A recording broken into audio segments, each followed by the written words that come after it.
for tonight's softball game between the number 1 ranked Buccaneers with an 8-1 record, winners of 7 in a row, and the third ranked Appo Jags at 10-1, winners of 4 straight. Great to have you joining us here on Delaware Live, powered by 302 Sports. I'm Glenn Fraser with Shannon Timmons, Jason Winchell producing, and we also have Nick Halliday here on camera and Mike Lang joining us as well. Let's begin with Appo and head coach Brian Timpson. Another solid group this year with Savannah Laird and Ayla McCathern in the circle. Good defense behind them. Get some timely hitting from the rest of the lineup. And basically, Shannon, it's not exclusively with Laird because Coach Timpson will sprinkle McCathern in there, and he's done so quite a few times. Yeah, and we talked to him earlier this evening, and he's thinking about actually mixing up his pitchers inning by inning this evening to see if they can keep these Caravel hitters off balance. Caravel's got a strong lineup 1 through 9. We've talked about that in the past, and they're real successful. So that strategy may prove to be effective tonight. We'll have to wait and see. And Coach Randy Johnson and the Bucs are on a roll. Impressive 1-run wins recently over Delmarva Christian last week, the game that we did in extra innings. And then just Tuesday against DMA, they get another 1-run win. So they're taking care of business so far. Yeah, and Caravel's always impressive. You can't say enough about their team culture, and that is kind of what makes the difference, I think, early on. He only lost 1 player last year to graduation, so these girls are used to playing together, and that gives them some advantage, I believe, in just their collective efforts every day that they're out on the field. And even if they do struggle, they know each other well, so they're able to get past those things, I think, a little more efficiently than some other teams. Let's set the Caravel defense for you. Casey Zanitis in the circle, Brooke Holdsworth behind the dish.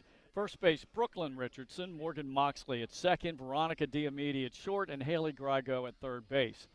In right field, Paige Richardson, Kendall Brown holds down center, and Layla Rock in left. And leading off will be the pitcher for Appo, Savannah Laird.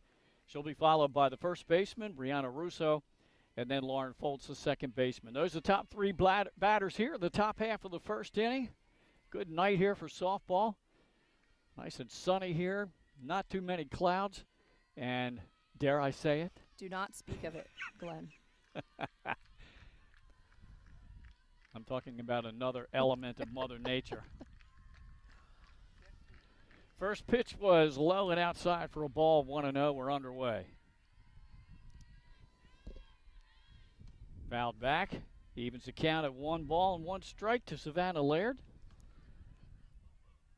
Laird, a senior for Appo this year, headed to Virginia Wesleyan.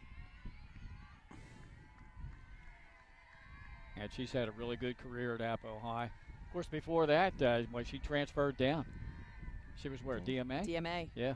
That one's in the dirt. 2 balls and a strike to Laird. Appo has won 4 straight, and you and I were talking about it off the air. They outscored their opponents by quite a bit the last 4 games. Yeah, impressive, actually.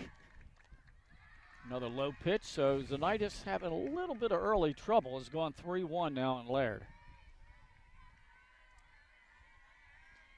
Zanitis not an overpowering pitcher, but spins the ball well typically.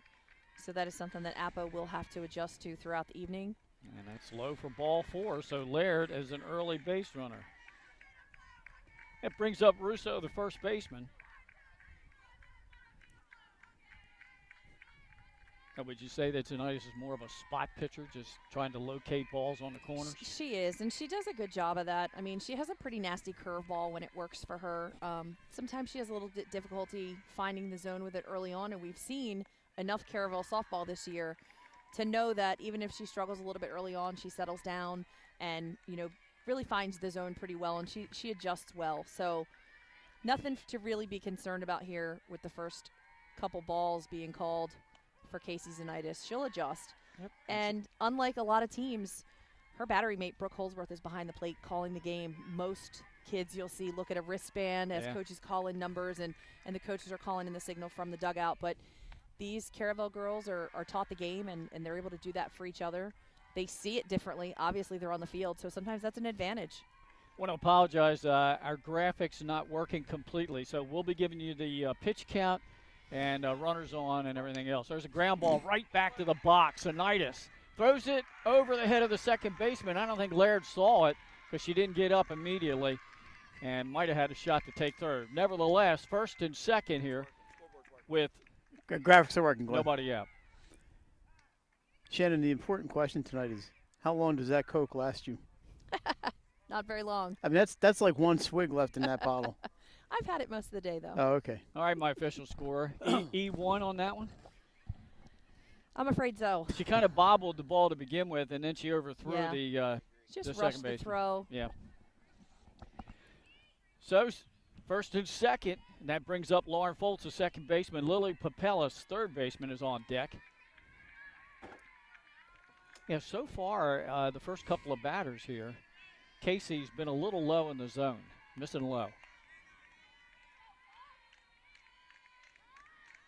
Attempt at a bunt she offered, that's a called strike. Trying to advance those runners over into scoring position. Just underway here, top half of the first inning. Another bunt, that one's down, deadened it nicely. The play to first is made, the runners move up, and a nice job by Foltz.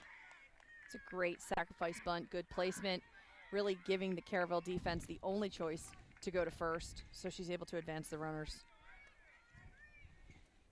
One away, that brings up Papelis, the third baseman, hitting the cleanup spot. Opportunity here to bring a run or two home and get on the board for the Jags. I guess we're off the hook now with Coach Timpson. He told us before the game if they didn't have a base runner by the fourth inning, he was coming out here. And I think that was in reference to the last game we did when they were down at Delmarva Christian and they didn't get a base runner. I think somehow or another we're taking the blame for that, maybe. Jokingly, yeah. He wasn't joking, Glenn. He was joking. 1-1 count as Zanitis brings a fastball over the outside part of the plate.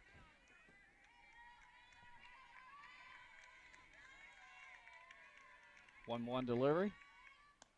Took a little bit something off of that one and got the inside corner. So Papelis in the hole, a ball and 2 strikes. One out here. Top of the first, Appo with runners at third and second. Laird at third and Russo at second base. And that misses outside, evens the count at 2-2. Rodriguez, the right fielder, is on deck. As the shadows become long here at Caravel Academy. Ground ball, she's out in front of that one and fouls it down the third baseline. Casey took a little bit off of that one.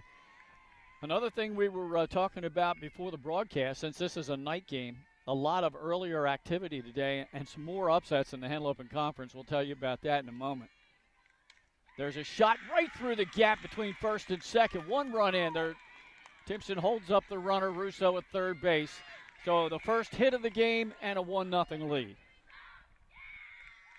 Placed that one perfectly. Yeah, Timpson was waving her in, but that was a great play by Paige Richardson right in front of us. Come up, Glenn, firing and cut off there by the first baseman, Brooklyn Richardson.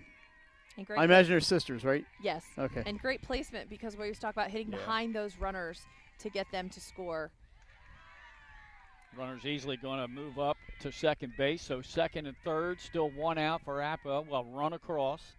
Rodriguez is at the plate with a 1-0 count. Widows, the designated player, is on deck for the Jags. And that misses high and outside, 2-0. Actually, during the half inning, we'll talk about some of the other results from earlier today.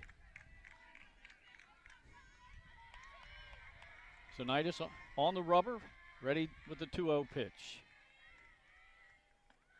And that misses low, and she's gone 3-0 here to Rodriguez. And just one out here with 2 runners in scoring position for Appo. Yeah. Fouled off down the first base side. 3 balls and a strike. Gave her the green light.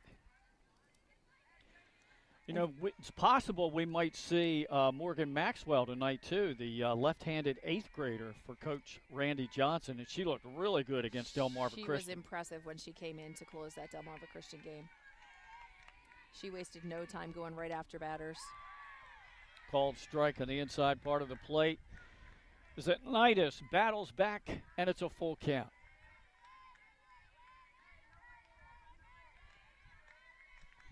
It's actually the first called strike Casey's thrown tonight. And that missed, and she lost her. That's the second walk of the inning, and the bases are juiced for Widows, the designated player.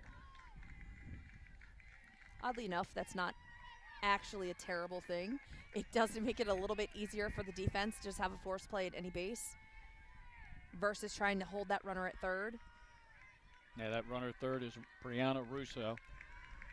So it's a stressful situation, but it's a little bit simpler with bases loaded. Shot foul down the third base line. So it looked like the corners were up a little bit. I was trying to take a look at second and short. I think they were midway.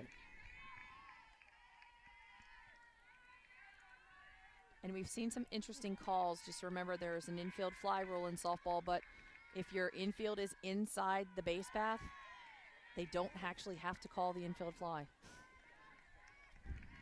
Called strike there, so a 1-1 count. And we had that come in play the last time we were here with the Delmarva Christian girls. There have been some interesting situations in some of the games we've seen. Big strikeout for Zenitis, second out of the inning. And that brings up Ayla McCathern, the shortstop. 2 outs here in the top of the first, 1 run across for the Jags. McCathern is also a pitcher. Takes a called strike. So Casey gets ahead of her in the count. Boyd, the catcher, on deck.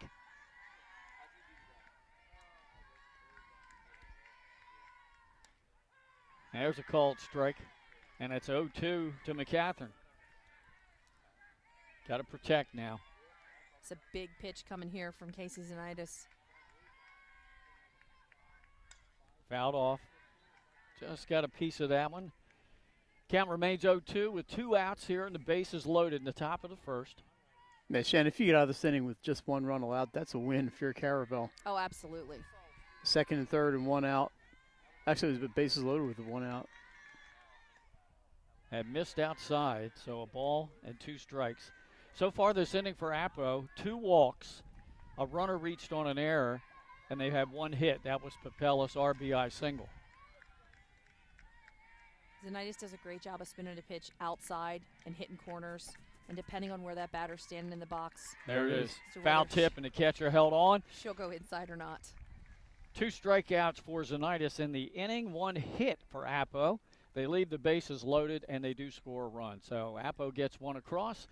Caravel coming up to bat. Let's talk about some of the action from earlier today down in the Henlope, and things are crazy again because Sussex Central fell to Smyrna 3-0. I had just moved Smyrna out of the last top 10, and then they went and beat the number 5 team, Sussex Central, by a score of 3-0. So they get the shutout win there. Delmarva Christian, I think that was yesterday, they beat Odessa. Yes. All their games are non-conference. St. Mark's got a big win earlier this week, 4-0 over Padua. And in that game, Carly Maxton recorded her 300th strikeout in her career. And keep in mind, she pitched hardly at all last year. Riley Thomas carried the load for the Spartans. And Clem Carly also knocked in 2 of those runs with a single. I was at that game and the girls lacrosse right next door, so I was able to see most of the softball game. It was a big night, or big day for Carly. Yep. And Maxton headed to NC State. Yep. Yeah, ACC. All right, behind Sussex Central, number 5, we have Milford at number 6, but they lose to Cape today. What, do you remember that score, Shannon? 9-6. Okay, so Cape gets a win. We had Cape ranked at number 10. That's the second loss of the year for Milford. Laurel had their 8-game winning streak snapped by Lake on Tuesday, and they lost to Indian River today, 4-1. So Laurel goes down. They're now 12-4. Indian River, we had ranked number 8. They're now 12-3. They now have 8 straight wins. And Lake Forest, we told you, they beat Sussex Central last week, lost to Woodbridge, but they got the win over Laurel. So actually, they got the win over Laurel today. Indian River and Laurel were playing.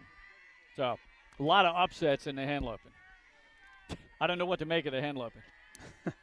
It's an exciting time of year as things start to change and teams start to figure out how they're going to be better and how they're going to make a run into the tournament.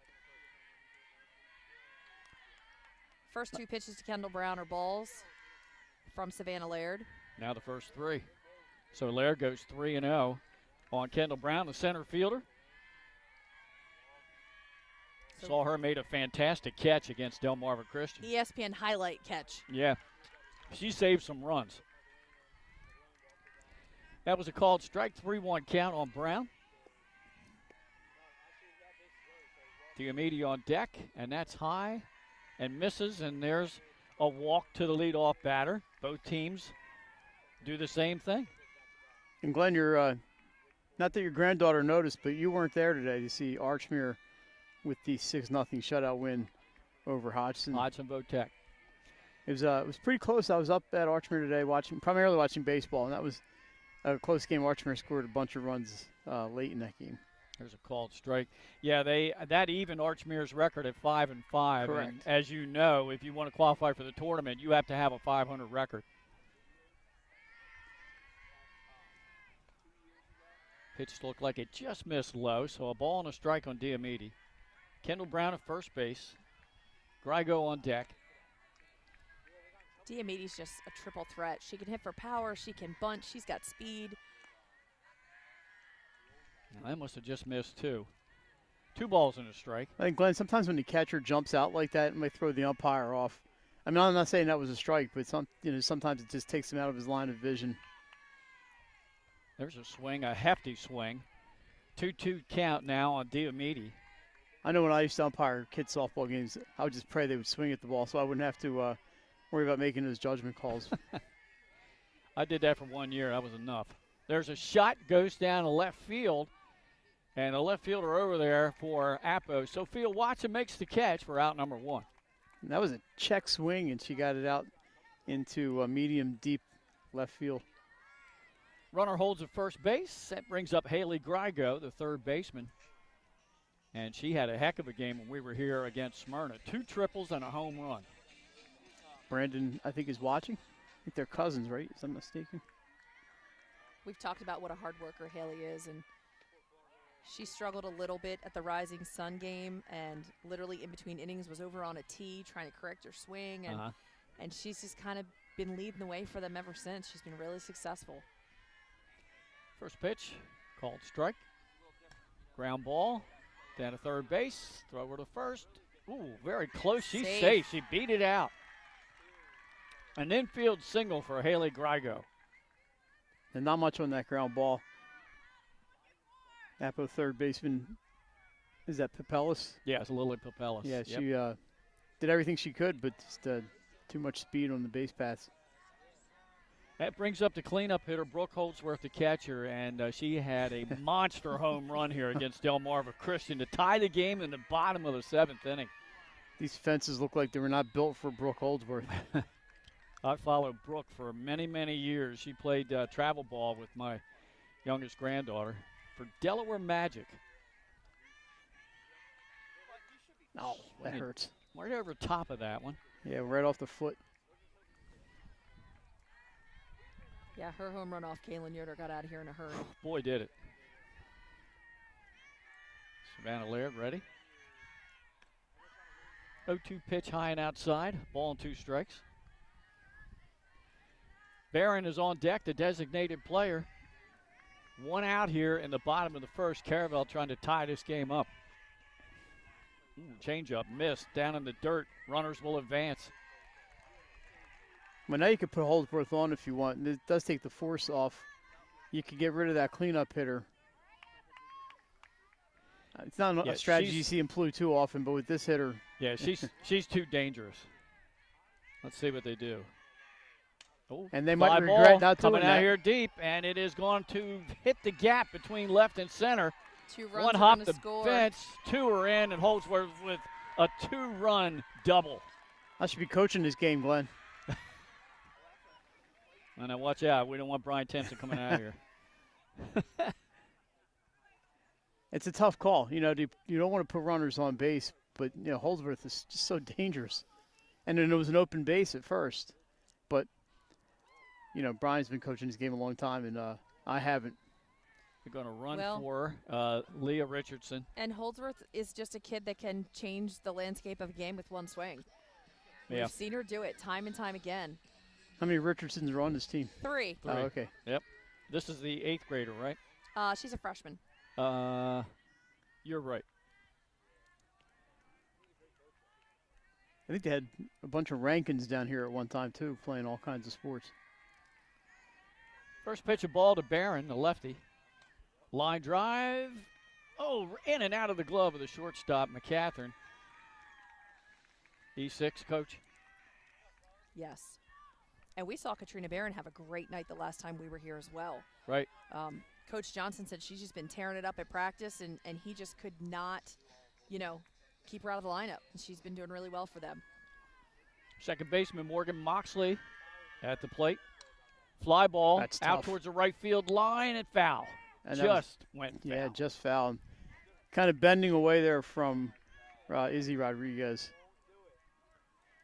She wasn't going to get to that. Well, she almost did get to that one. That would have been an heck of a play. Yeah. Certainly the 2 runners would have tagged and moved up. Yeah, because she'd have been running away from the field, so it would have. Uh-oh, nobody at third. Yeah, nobody down there because they were charging because the batter showed bunt. Nice call there by Randy Johnson. The runners move up into scoring position.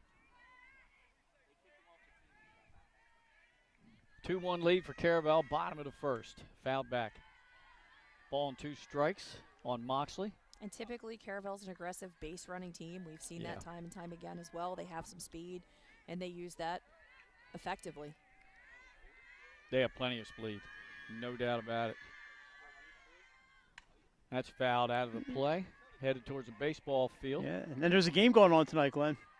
Is there one going on? There is. Chichester up in my neck of the woods and Caravel. There's a lot of softballs that make it out to that baseball field. Swing and a miss on a high outside pitch. Good location by Laird. Also, I believe boys lacrosse tonight. I want to say Middletown, but I'm not 100% sure. Okay. Undefeated Middletown, by the way. Oh, it's Appo, who's also very good, but not undefeated. 2 outs now. Ground ball. Shortstop. McCatherine, one hops it to first. Nice dig out for the final out of the inning. So 1 inning in the books. Both teams on the board. The home team Caravel Bucks with a 2-1 lead over Appo. We'll be right back after this on Delaware Live, powered by 302 Sports.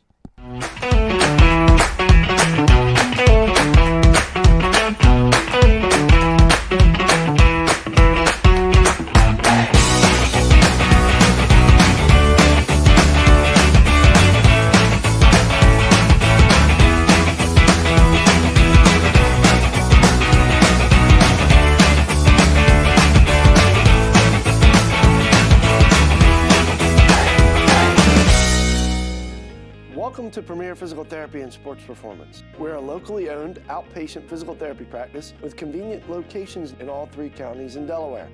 At Premier, we have experienced physical therapists with advanced credentials, but their hospitality, passion, and enthusiasm is what makes the difference for you. Find our convenient locations at premierptsp.com. You may have tried physical therapy, but have you tried Premier?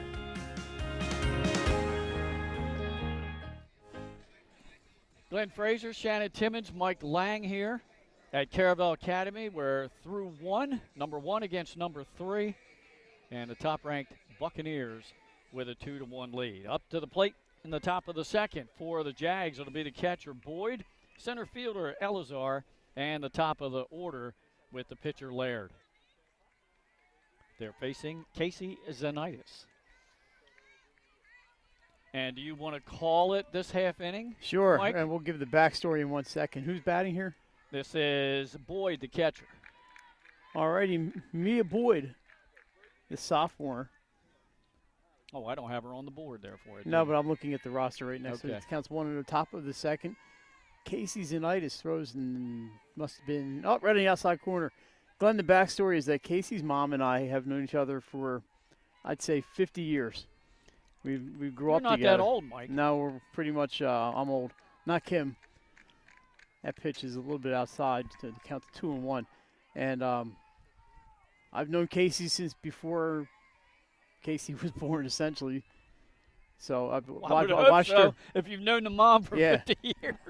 I've watched Casey grow up, and it's been I watched her play softball for a lot of years. That pitch on the corner, 2-2. She spent a year at Friends Central School, I believe, before she transferred in here to Caravel. Not Friends in Delaware. This is up in, I think, in Delaware County, Pennsylvania. Uh-huh. That ball's fouled off the right side, hits the top of the dugout. Count remains 2-2.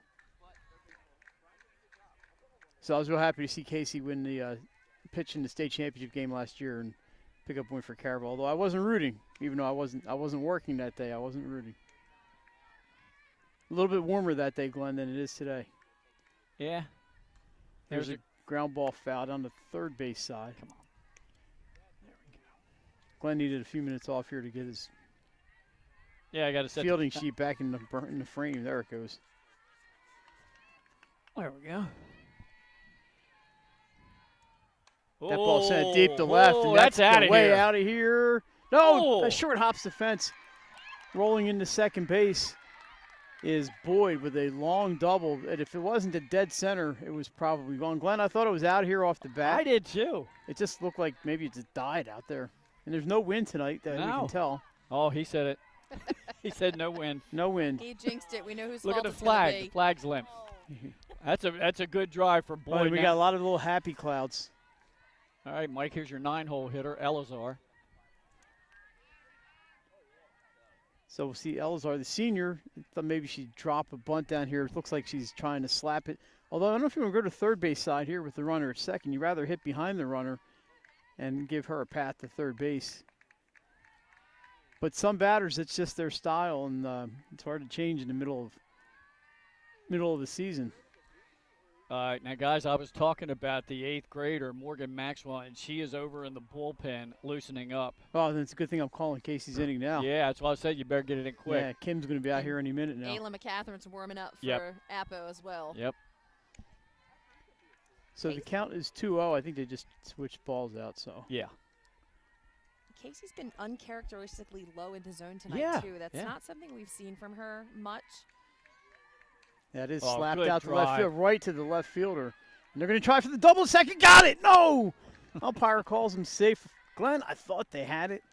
That was a catch out there. But is that Layla Rock? Yep. And line drive right to Rock. She's positioned perfectly, but her throw just a hair late. Naked eye here, I thought she had her, but that umpire standing right there. Yep. Boyd got the hand back in. She had a nice little lead down Yeah. towards third. And that brings to the plate. I don't have the lineup in front of me, Glenn. Who do we have? Savannah Savannah Laird. Laird. Oh, the pitcher, Savannah Yeah. Laird, at least for now, the pitcher. Rolls the order over. She walked and scored back in the first. So she is the one run up on the board for the Jags. 1-0 count. There's a pitch inside corner, 1-1. So Laird back up just a hair. But Zanitis got the call. Yeah, struggling a little bit to find the zone early in the ball game. That pitch, same spot, and it's 1-2. Didn't struggle there. That's your reverse broadcaster's jinx. So her mom and I coached against each other in Claymont girls softball for several years. And Kim was a much better coach than I was. I was just getting ready to ask. That's a ground ball foul off the fence in front of this. I'm not too ashamed to admit that Kim usually did a better job than I did. When I had the stud pitcher in the league for like 2 years, and no, we never lost. But We say it all the time. This game is about pitching. and there's a called strike there. And speaking of pitching, that was a quick at bat for Laird, and that will bring Brianna Russo to the plate. So yeah, I'm not ashamed to admit it. Kim kicked my butt. Mike Brianna reached on an error to the pitcher. Sent down the right field line, but that one is foul and picked up there by one of the many Richardsons on this team. Yeah. I found out, Glenn, in order not to mess up sisters' names, I'll just call them by their last name. You can ask the Kaleja sisters how many times I messed them up. Easy to do. Well, I've known them forever.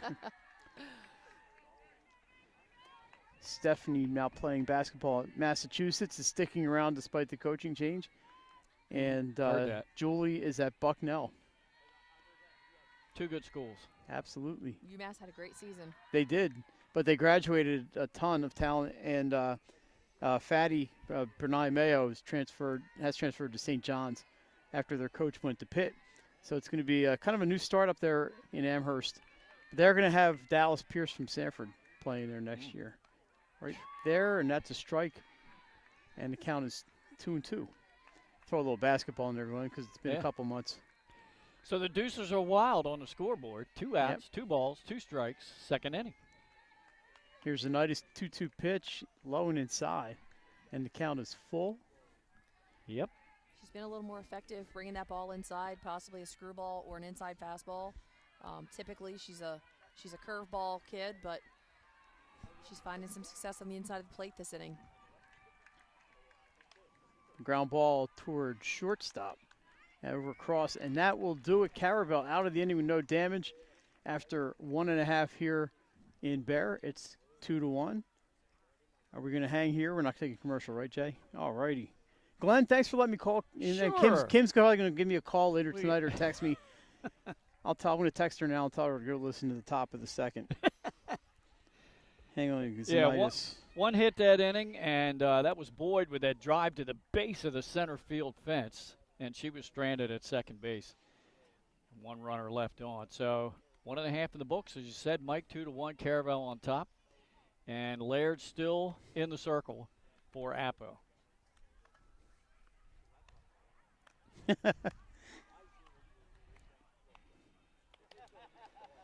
All right, Caravel Buccaneers will have the bottom part of the order here in the bottom of the second. Left fielder Layla Rock, first baseman Brooklyn Richardson, and then the top for them, Kendall Brown, center fielder.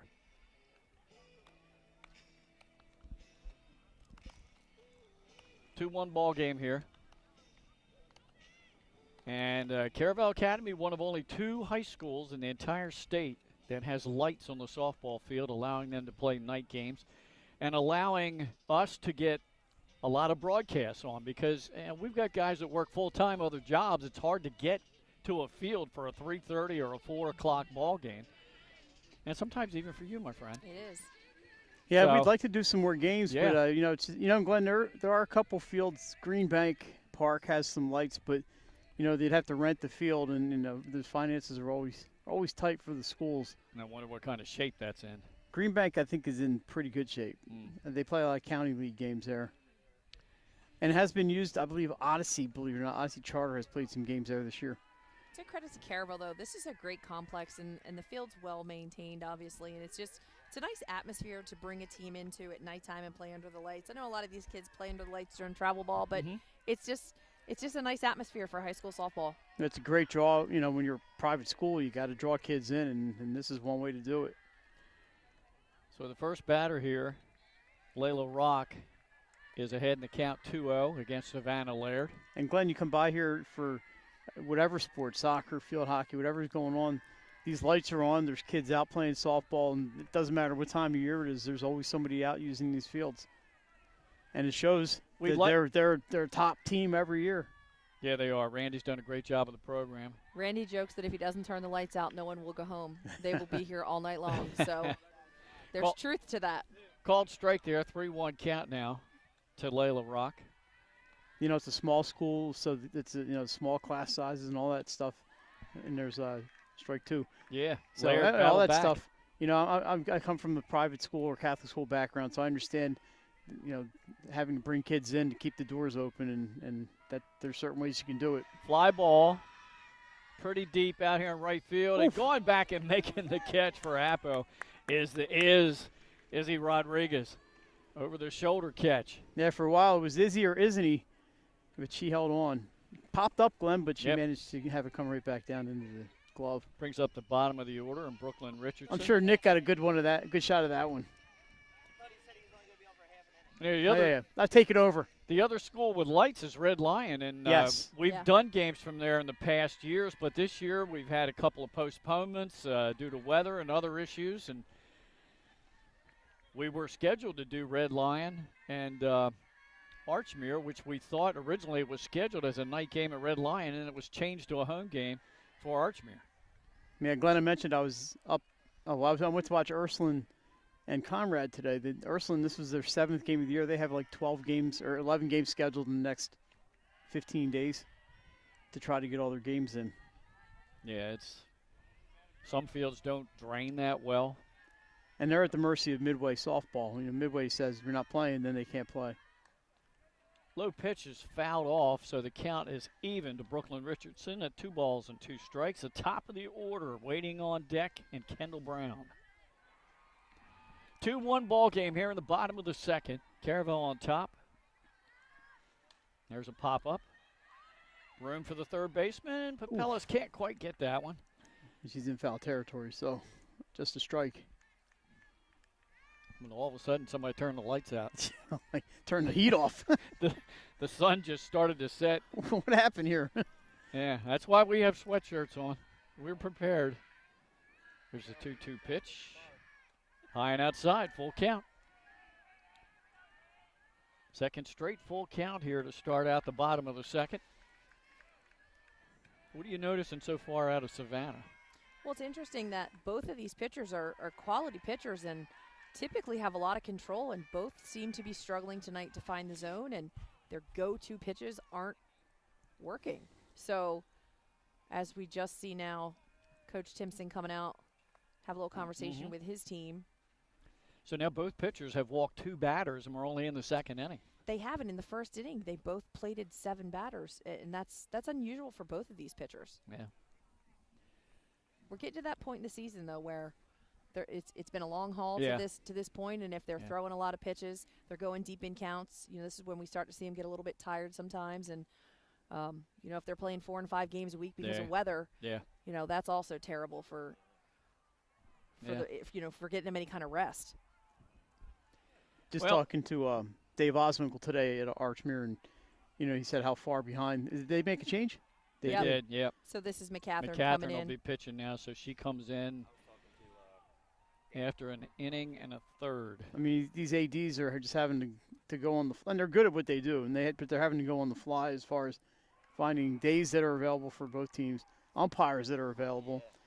In some cases, fields that are available. Not everybody has a field to play on, and you see this week and next week in particular, the schedule's pretty crowded. And then I think the week after that, it's the end of the road for the regular season.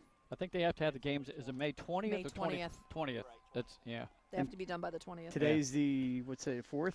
4th. So you're looking at 2 Saturdays from now. Hard to And believe that's that already. And the other issue you have is we've talked about it in all sports with officials and umpires, the lack thereof. Yeah, well, and so many of the games are on Tuesdays and Thursdays, which makes it really difficult. When there's 20 baseball or softball games in one day, it's tough. All right, Ayla McCatherine in now in the circle for Appo, and she faces the leadoff batter, Kendall Brown, and she throws a strike right past her. 0-1 count to Brown, who walked and scored last inning. Would not be surprised to see Caravel attempt to steal here. Bunt attempt, fouled back, top of the screen. So 0-2 count on Brown. Down to first base is Brooklyn Richardson, who drew a full count walk. On deck, Veronica Diamede, who flied out to left field. Her first at bat. And I feel like every game we talk about how important it is to get that bunt down. And hitters just seem to struggle. They pop it up a lot. I know that frustrates their coaches because you have really one shot to catch a defense off guard and put a bunt down and potentially move a runner. Strikeout for McCatherine. 2 outs here in the bottom of the second. That brings up the ever-dangerous shortstop, Veronica Diamede. She can hit the long ball. She can bunt. She's got wheels. She takes a called strike. And McCatherine would love to get Diamede out any way she could with Grigo and Holdsworth right behind her. Absolutely. It's a tough part of the Caravel lineup to face. Took a little off of that one. And Diomede fooled a little. She was out in front of it. 0-2 count. Looks like McCatherine does not throw as hard as Laird, and so far, Caravel. It's only been a couple batters. They're going to have to adjust to the difference in speed. Here's the 0-2 delivery. Fly ball. Shallow left going out of play or foul. Not out of play, but shortstop and left fielder converging. Neither one could get there. Respecting her power. Appo's left fielder Watson playing rather deep. And I was talking to Coach Brian Timpson before the game about his pitchers, and you know the one thing he said that he loves about Ayla, being as young as she is, but she's what we call a can't tell kid, right? You can't tell by her expression whether she's ahead, whether she's behind, whether somebody just hit a home run or she struck somebody out, and that temperament works so well in the circle, and she'll be so successful because she doesn't get rattled. The highs aren't too high and the lows aren't too low as that runner takes off and steals second. So he's been really impressed with that this year. That's a good job by Brooklyn Richardson. That time, I don't know whether they caught Appo sleeping a little bit, but the shortstop and the second baseman, neither one got to the bag in time to take the throw. Meanwhile, 2-2 count on Diomede. High, ball 3. Diomede last at bat. As Mike said, she barely took a full swing and managed to hit the ball to medium left field. Yeah, looks like they're playing a little deeper on her this time. And that's high for ball 4, so here comes Grigo, who singled and scored in the first. I don't think that walk is the worst thing that could happen there. But you need to get Grigo here, obviously. I was going to say it's tough when you got Grigo and Holdsworth. Yeah. As your next two batters I mean, in it's the just lineup. that the lineup is stacked. Yeah, it is, and especially losing her after you had her in the whole 0-2. That part really hurts. That's low in the zone for a ball. Close game here, 2-1, bottom of the second. Coach Johnson giving some hand signals to his base runner at second, Brooklyn Richardson. Diomede at first. And that's high, ball 2. Holdsworth is on deck. She doubled, has both RBIs. Cameraman Nick Halliday says you don't want to face her with bases loaded. I'm not sure I want to face Pop her up. anytime. Should be caught in the infield. Foul territory, and the first baseman makes the play. That's Brianna Russo, and that will end the second inning. 2 innings in the books, 2-1 lead for Caravel over Appo, and we'll be right back after this. Hi, I'm Scott Kammerer from Soto Concepts. Today we're at Fish On in the Villages of 5 Points. Come check us out. Fish On is committed to serving beautiful, simple coastal cuisine in a cool atmosphere with a happening bar, spacious dining room, and outside patio. Popular dishes include the seafood stew and fresh oysters from the raw bar. Fish On's recently renovated event room and is the perfect spot for your next event. Fish On in Lewis in the Villages of 5 Points, open 7 days a week, best happy hour around. See you soon. Get the Hi, I'm assurance Scott. that your HVAC system is what you need with Ambience. Ambience provides you with over 25 years of experience in the heating, cooling, and plumbing industry. The team at Ambience Heating and Air Conditioning provides high-quality residential HVAC installations, maintenance, and repairs in new and older homes in the Delaware, Maryland, Pennsylvania tri-state area. You may not realize it, but half of your energy costs go to heating and cooling. Make sure your energy dollars count and call us today for a free estimate. 302-239-HVAC. 302-239-4822. Get the assurance. It's headed to the top of the third inning here at Caravel Academy, and let's give a little shout out to our contemporary, Andre Smith, who's given us a virtual fist pump for our softball coverage. Yeah, Dre's And the best. We have people tell us, why do you do so many Caravel games? Well, it's just what we talked about earlier. There are only 2 high schools in the whole state that have lights that afford us the opportunity to do night games. So we get different teams in here. We've had Smyrna here. We've had Delmarva Christian here. Now we have Appo here. Yeah, I would have loved to get out and done a few softball games, but it's tough for me to tell my boss that I'm leaving to go watch softball. Oh, and by the way, I need to be there an hour before the game starts. No problem for me. I tell my boss, and she says, "Good, you're She leaving." said, make sure you stop and get a gallon of milk on the way home, right? Nah, we don't drink milk. Oh, okay. There's a called strike to start the top of the third inning. And up to the plate is Lauren Foltz, the second baseman. She laid down a nice sac bunt back in the first inning. In fact, I was looking for Mrs. Fraser at Archmere today. Yeah, no. No? She only goes if I go because Oh, okay. I drive. Oh. I shouldn't talk about her. She might actually be watching. Well, I can guarantee you when I'm on, my wife's never listening, so. Ball and 2 strikes. What's been nice to see from Casey Zanitis in the past inning is that she's been able to get ahead of these hitters and get a couple strikes right out of the gate. Ooh, that was close. And that's an advantage for a pitcher because then she gets to kind of play around in the zone a little bit and throw some different pitches and mix some things in that might not be her strongest pitch that allows the batters to stay off balance and see little different look from her. So she's been way more effective than she was in the first inning, so it's nice to see her settle in a little bit. She just missed on the last 2 pitches, so the count's now full to Foltz with Papelis on deck. Papelis has one of the 2 Appo hits of the game.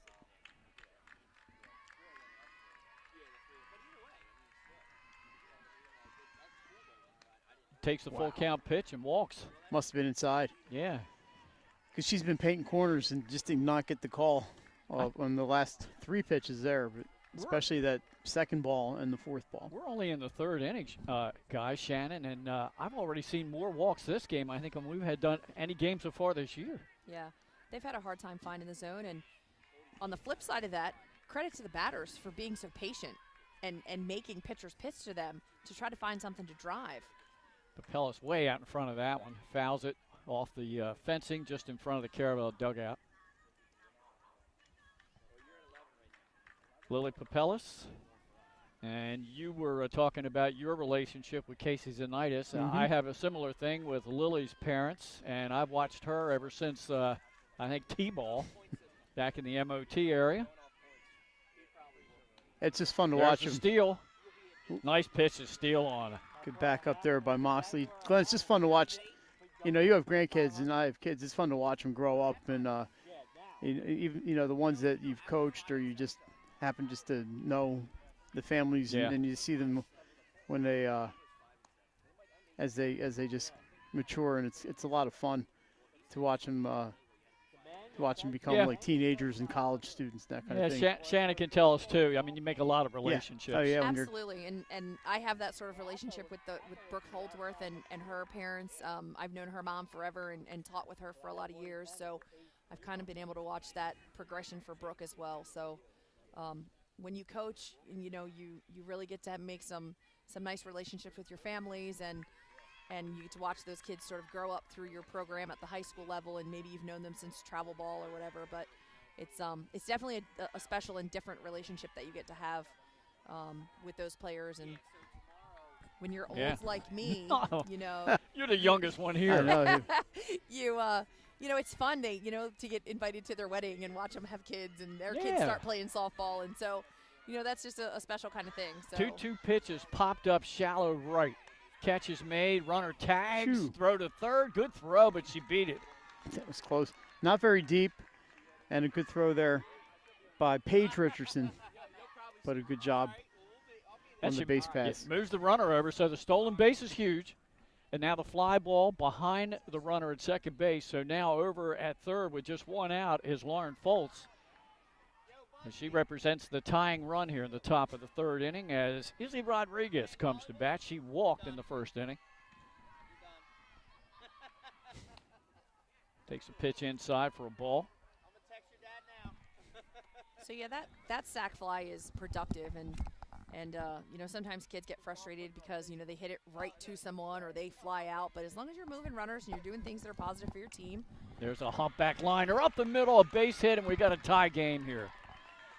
2-2 in the third hit of the game for Appo, that one by Rodriguez. And that doesn't happen without that previous sac fly. So it just proves the point that you're being productive for your team and making things happen, putting pressure on a defense. That brings up Widows, the designated player. She struck out swinging in the first inning. McCatherine is on deck, and there's some discussion up at the plate. So Do we have a pinch hitter? Do we have a runner? I don't think we have a runner. Or is Coach Timpson. Sophia Watson hitting for herself? Okay. No? Can't see the number. It's number, yeah, it is Sophia Watson. So she's the left fielder. Because they're in that DP flex situation. Right. So she's going to come in here and bat instead of Widows. And I think she might be up there to bunt. Let's see if she showed bunt. There's another steal and successful. So Rodriguez takes second base with one out. Appo showing some speed here on the bases as well. Yeah.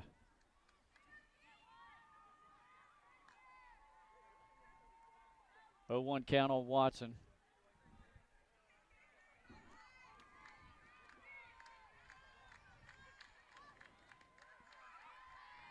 And there's a called strike, so she's in the hole 0-2. McCatherine is on deck. I thought that first pitch was a strike. They put it up a ball up on the board at first and then switched it. Yeah, because she actually Did she offer? Yeah, shoot. That's high and out of the zone. 2 strikes, 1 ball is the count on Watson. You know, something I noticed so far early in the game with Appo taking bases, I don't know whether something's wrong with Brooks' arm. She's right not there. getting much on the ball. And there's a called strike and a strikeout. 2 gone here. In the top of the third for Appo brings up the shortstop McCatherine. She struck out in the first inning. Yeah, that pitch, we said Casey's been painting corners. That one was right there. Casey does a lot of what we call east-west pitching, right? Yeah. They're going corner to corner, inside, outside. You don't typically see much of a rise ball or a drop ball from her. She's in the zone and around the zone and kind of picking at the corners most of the time. So she's got to figure out a strike zone. When you're a pitcher like that, you have to figure out the umpire's strike zone every night, and that's tough. There swings right through that one. 1-1 count. That could be a challenge. Yeah. And if you're not getting those corners and he's got a tight zone, it's even harder for a pitcher like Casey. Rodriguez at second base, 2 outs. And that missed outside. So a 2-1 count to McCatherine. Boyd is on deck. She hit that double to the base of the center field fence back in the second inning. And now we've got a timeout. Coach Johnson. And that strikeout against Watson was key for Casey in that situation. You don't see this mid at bat too often where the coach will come out. Yeah. He must have seen something that he needed to address. It's very short meeting in the circle. The infielders retreat back to their positions. And sometimes it's just a momentum breaker, right? It's just to get that batter out of the box and get her away from seeing the pitch and away from tracking the ball well. And it may just be something defensively he's trying to pull off here as well. Randy's been at this game a long time, so. McCatherine takes outside, so it's now 3-1. He's seen it all. Oh, yeah.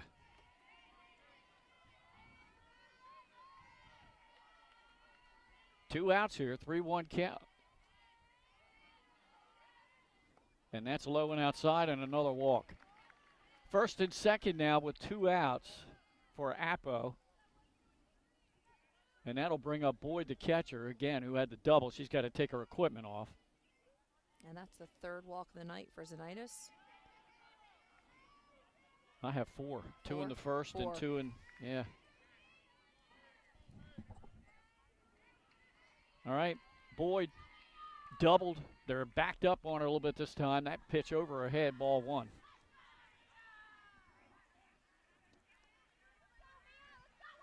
Appo has a runner in scoring position at second base. That's Izzy Rodriguez, who singled and knocked in a run this inning, knocked in the tying run. There's a called strike. Zanitis evens the count at a ball and a strike. 2 outs here in the inning. Tie score 2-2.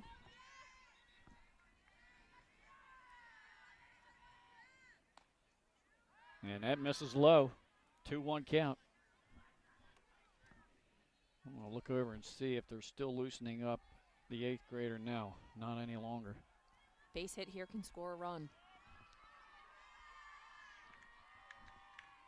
Yeah, Rodriguez has some wheels. Ground ball, fought it off out in front of it. Count evens up at 2-2 on Boyd, the catcher. And the theory typically is a ground ball to the outfield is one of the hardest plays to make coming to the plate because they have to look down, feel the ball, look up, and make an accurate throw, and a tag has to be put on. So typically, if it's a ground ball to the outfield with a runner on second, coaches are going to try and send that kid. The general rule is, you're going until I stop you. So that's a pretty typical thing we see here at the high school level is a run score from second pretty easily on a ground ball to the outfield. Zanitis. They're waiting now for the umpire. Guess we need some more balls. That foul ball, I think, was short of the baseball field that time, but there are quite a few in the course of a game that will go over there. That pitch is high and full count. So the runners, once they release, after the pitcher releases the ball from her hand, they can take off. Full count, 2 outs here, top of the third. And that's fouled back. So we'll do it all again. Yeah, look how far Rodriguez was that time, Shane. She was 2 strides from third base. And Appo runners are doing a really good job of timing that up. It's something that you have to teach and you have to spend time practicing, and coaches have to work on base running. It's probably the one phase of the game that doesn't get practiced enough, to be honest. But it's so critical to scoring runs. And so they're doing a great job timing up their leads coming off of Casey's release. There's a shot. That's just foul down the left field line. So the count holds full here. We're in the top of the third. Tie ball game between top-ranked Caravel and third-ranked Appo. And who do we have ranked in between them? Number 2, Delmarva Christian. Only loss to Caravel last week. You saw it right here in extra innings. Ground ball, left side, shortstop has it. And now I guess she didn't think she had a shot at first, so she almost caught the runner off the bag at third. So Diamede realized she didn't have a play at first base, and the sacks are full. And the way she double pumped it, I'm just wondering if she didn't have a good grip on the ball and just didn't want to throw it away, because she typically doesn't double pump like that. So I'm wondering if she just didn't get a good handle on the ball coming up. Yeah. Well, here's the number 9 hitter, Elazar, the center fielder. She lined out the left field her first time up. The slap hitter swings through the first pitch.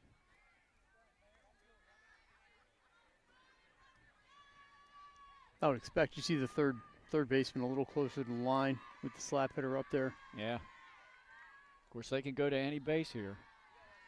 Taken for a ball. Ball and a strike on Elazar.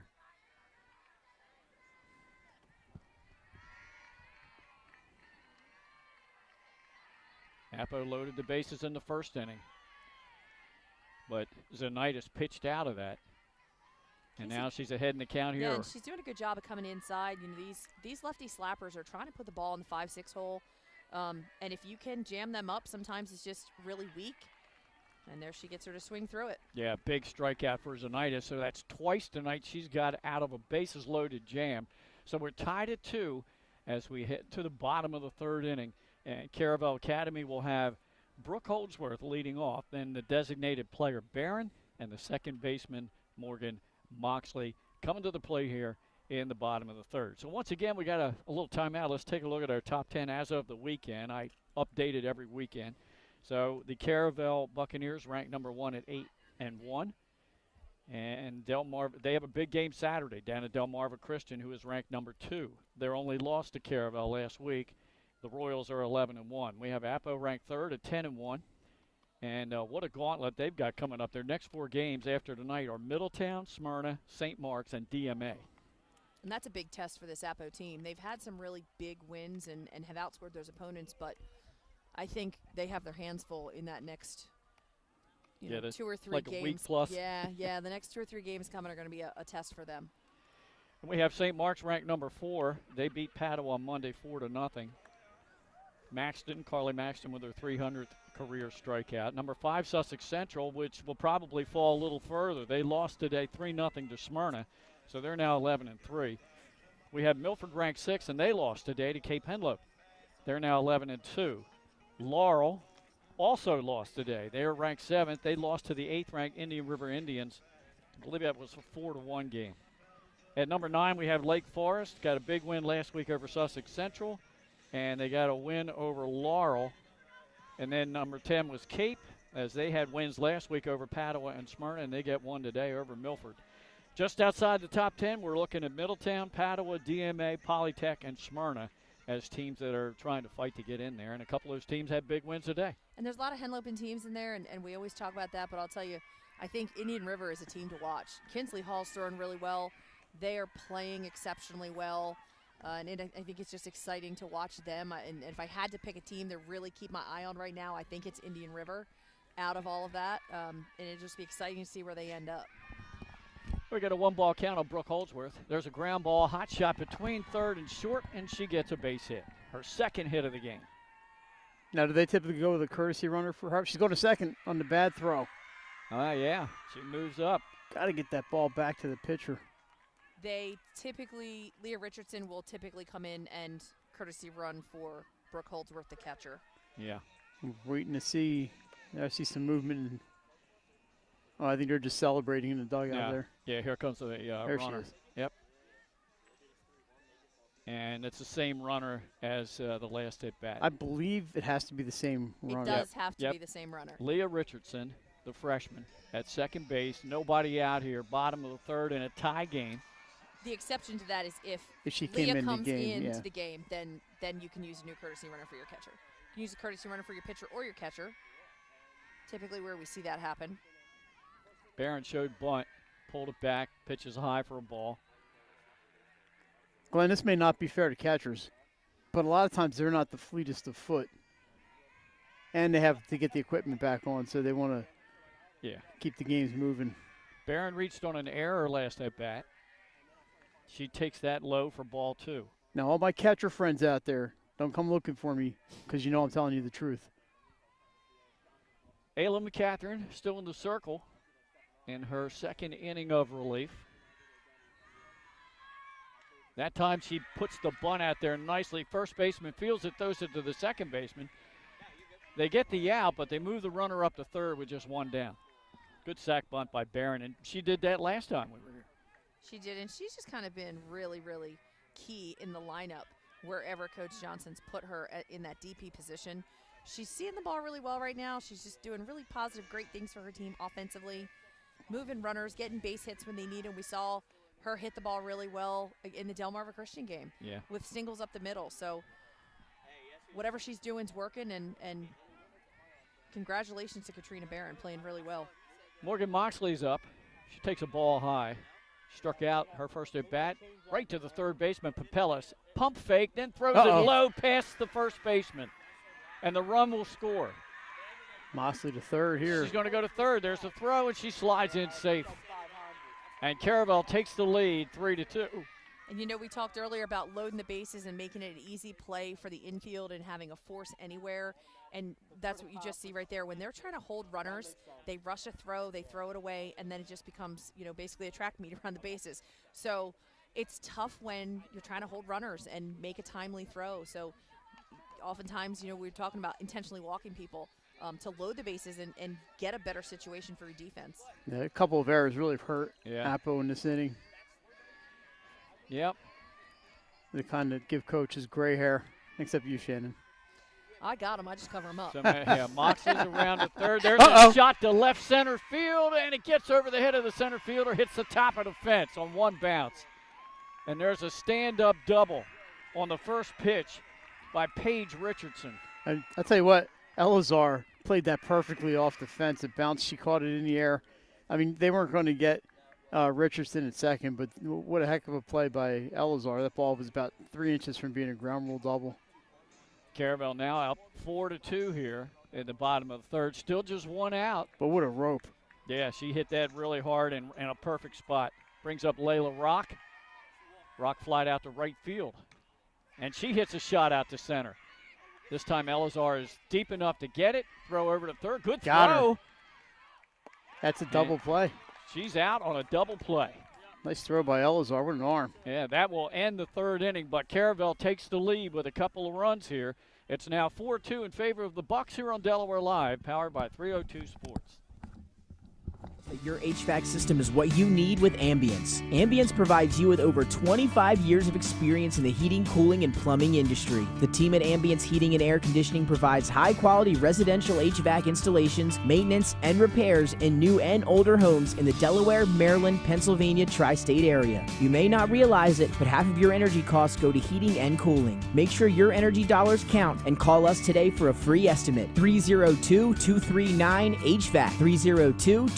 302-239-4822. Get the assurance that your HVAC system is what you need with Ambience. Ambience provides you with over 25 years of experience in the heating, cooling, and plumbing industry. The team at Ambience Heating and Air Conditioning provides high-quality residential HVAC installations, maintenance, and Hi, I'm Scott Kammerer from Caravel Concepts. Today we're at Thompson Island Brewing Company in Rehoboth Beach, Delaware. Come check us out. Located in the Rehoboth Gateway next to Blue Coast Rehoboth, Thompson Island will follow the Sodell tradition of serving beautiful, simple food that will pair perfectly with our fresh homemade beer. Thompson Island is a perfect place to have dinner with your family, enjoy happy hour with friends at the bar, or spend a day in the beer garden playing bocce ball and ping pong. Thompson Island Brewing Company in Rehoboth Beach, Delaware, open 7 days a week. See you soon. Hi, I'm Scott Kammerer from Sodell Concepts. Today we're at Thompson Island Brewing Company in Rehoboth Beach, Delaware. Come check us out.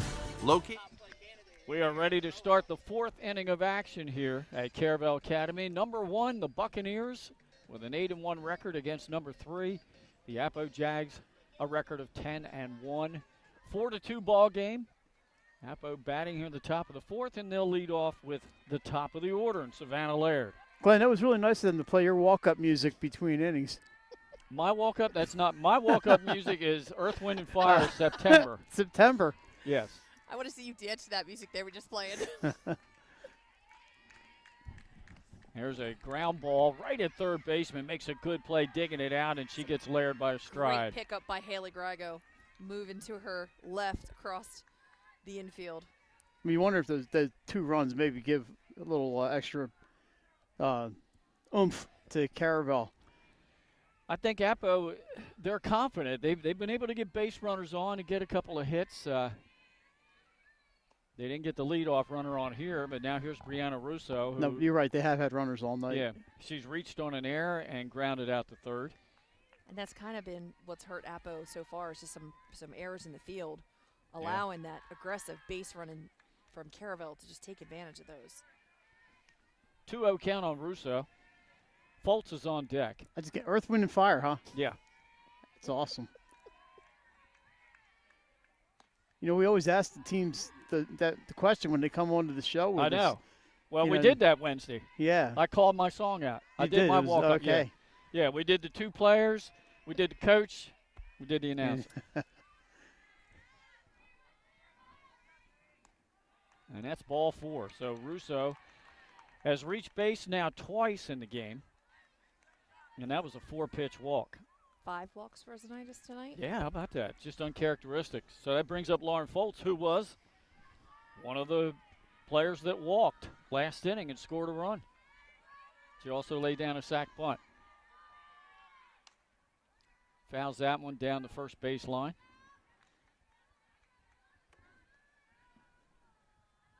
It's hard to believe we only have about barely 3 weeks left in this regular season. And then it'll be playoff time. Softball tournament is it 24 teams? 24 Yes. teams, yep. Top 8 get first round bye. And you have to finish at least 500 to qualify. Yes. Correct. And I know that's not the case in every sport, but it is in baseball and softball. Yeah, and they take the automatic conference champion from the Blue Hen Flight A, B, and Henloop and North-South, and the Diamond State Conference. If they're in the top 50% point-wise. Which might not be the case for Flight B. And that is out of play. It's the top of the dugout. That rarely happens, but I have seen that happen, where a conference champion does not get an automatic bid. Yeah, they would have to wait for an at-large invitation. 2-2 count.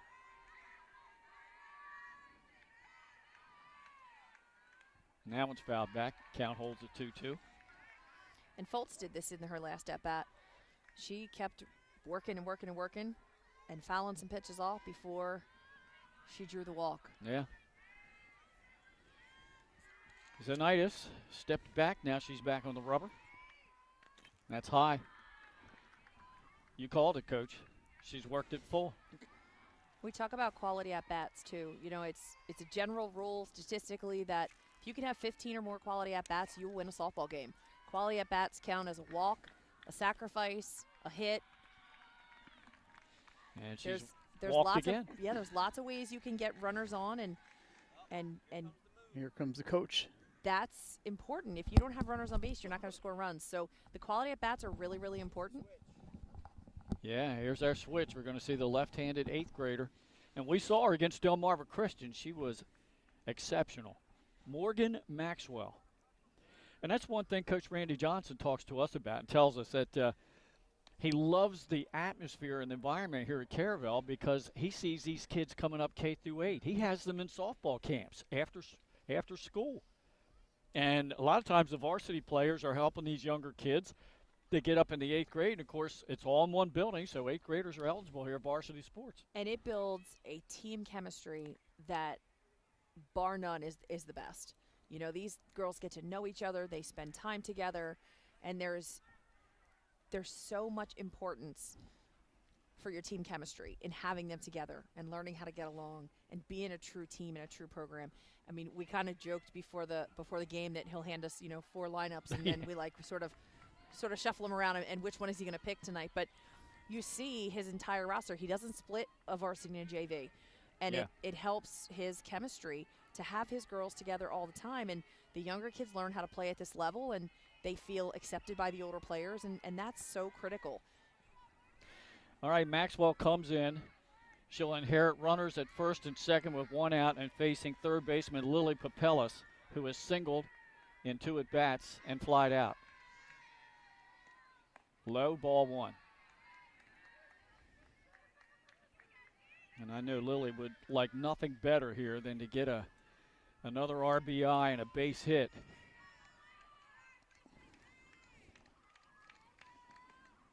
She checked her swing, I believe. No, the ump said she went. It was definitely low. It should have been a ball. And it looked like she checked her swing, but nevertheless, a 1-1 count.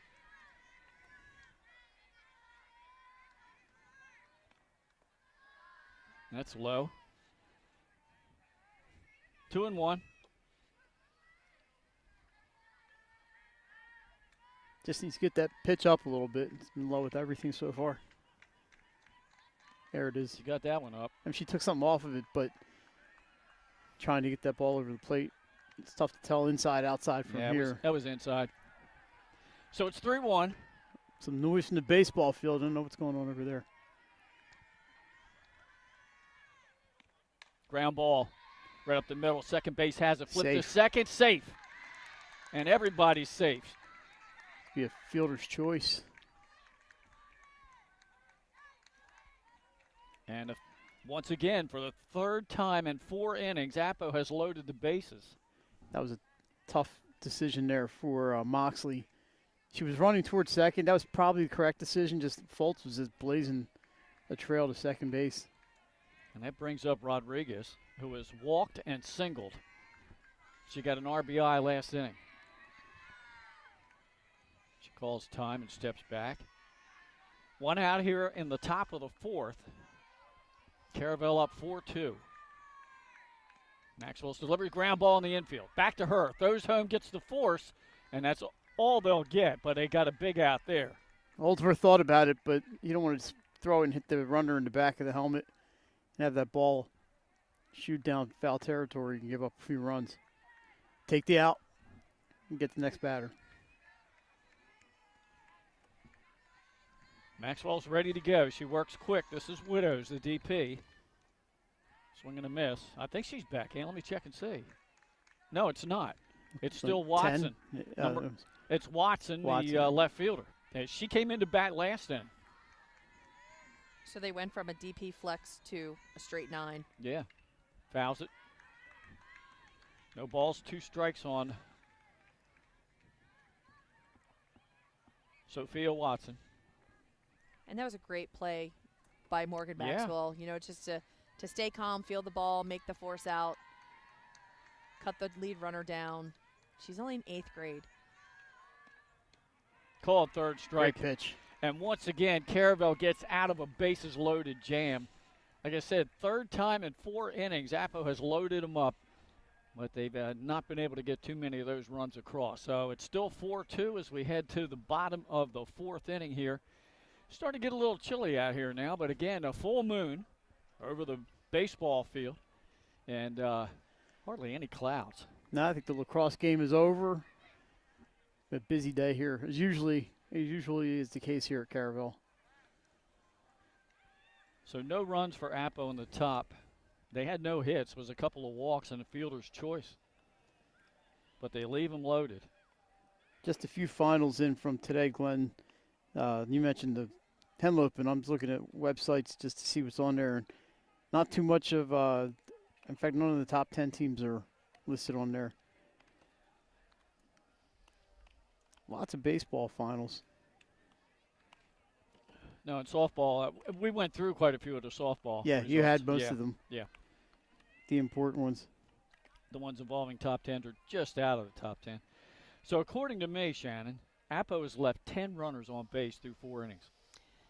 Yeah, that's a lot. It's one thing to get runners on, and it's certainly another challenge to get them across the plate. And now I'm sure that's something that Coach Timpson will look at, regardless of the outcome of this game tonight, and say that, you know, they have to do a better job of getting those runs in. Yeah. So it may be that he has to realign his batting order a little bit, or go to a different situation with a DP, and if he has that option, he may not have the depth to do that. We've only seen his team, you know, one time, and looking at the roster here, you know, he has a couple of subs, but not terribly deep, and so that's definitely going to be something I think that sticks with him leaving this game tonight, regardless of the outcome. Brooklyn Richardson, who's leading off here in the bottom of the 4th, has a 1-1 count after that swing.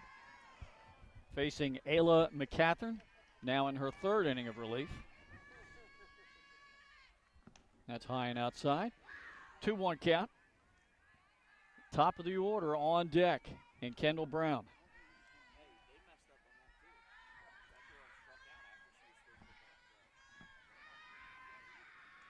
That just missed low. 3 balls and a strike. I will say the umpire is consistent that there is no low strike tonight. He's not giving that to anybody. 3-1 pitch. Popped up. And backing out of play, so a full count on Brooklyn Richardson. Brooklyn, in her only at bat, drew a walk back in the 2nd inning.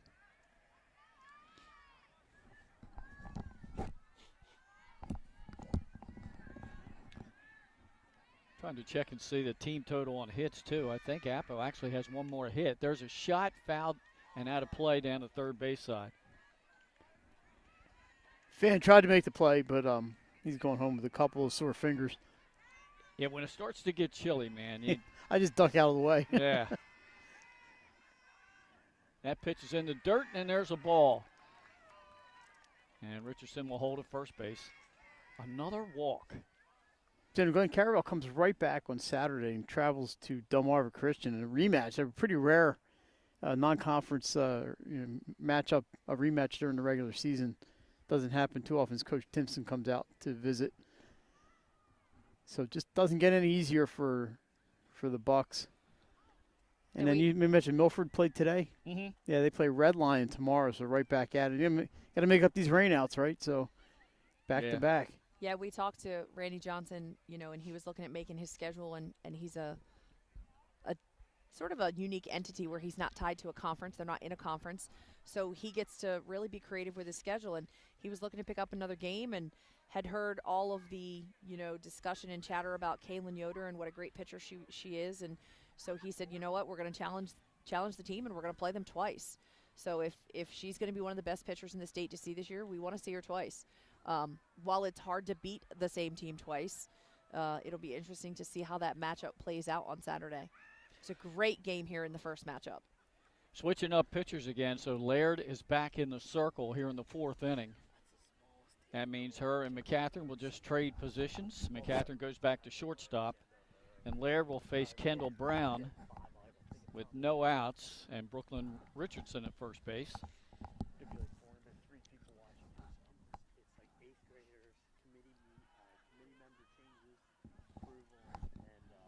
Savannah Laird says she's ready to go. Waiting for Kendall Brown to step into the box. Bottom of the 4th, Caravel up 4-2. Attempted a bunt, throw down to first, and a runner.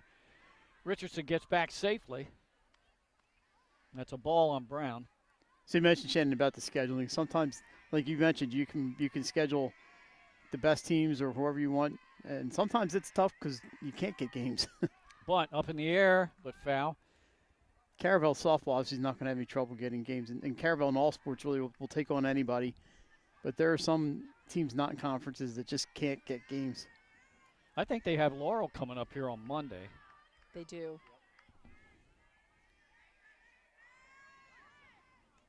Again, pulled back the bat. So is that 2-1? Yep. And I think they go on the road, Caravel does, to play Indian River near the end of the season. That's a bunt attempt, and that's fouled. So the count now 2-2. You can see why when they get to the tournament, they're just so tough. They've played everybody. There isn't a pitcher they haven't seen, or isn't a defense they haven't seen. They're ready for anything. And that's by design. Yep. Right? Like, Randy's philosophy is that if you want to be the best, you're going to play the best, and you figure out how to beat the best. So he prepares them, and you know, obviously the goal is always to win, but he really looks at this as it's time to learn lessons, and it's time to bring these younger kids along and let them see the game and let them see what Caravel Softball is going to be about. So it's a great learning experience here, and just his own philosophy and how he develops his program is really kind of unique. Laird got Kendall Brown looking. Here's Diamede, a diving attempt, and a fair ball down the left field line, rolling to the corner. The run will score. Diamede on her way They're to sending third. her. They're going to send her home, and she makes it. I would say that as a triple, and then she gets home on the throw. Well, I would agree with once you, the left Glenn. fielder dove and didn't get it with Diamede's speed, you knew there was a chance she was going to go all the way. And those are two big runs. Doubles that lead from 2-4 here in the 4th inning. So Brooklyn Richardson scored. She had walked. And then scores on the triple by Diamede. And then on the throw that just kind of bounced a little bit up to the infield, she easily took home. Oh, I love lacrosse.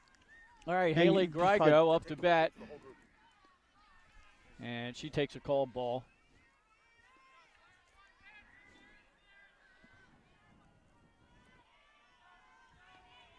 Glenn, courtesy of the Caravel lacrosse team. Check swing, called strike. Yeah, I'll pass, thanks. Pass. Caravel lacrosse, Shannon, there you go. Thank you. That's way too many carbs for me. 1-1 count on Grigo. Of course, this pretzel doesn't want to break apart easily. Takes inside. That's ball 2. 2-1 count. Holdsworth on deck. It's now 6-2 thanks to the RBI triple by Diamede. High and out of the zone. 3-1 count.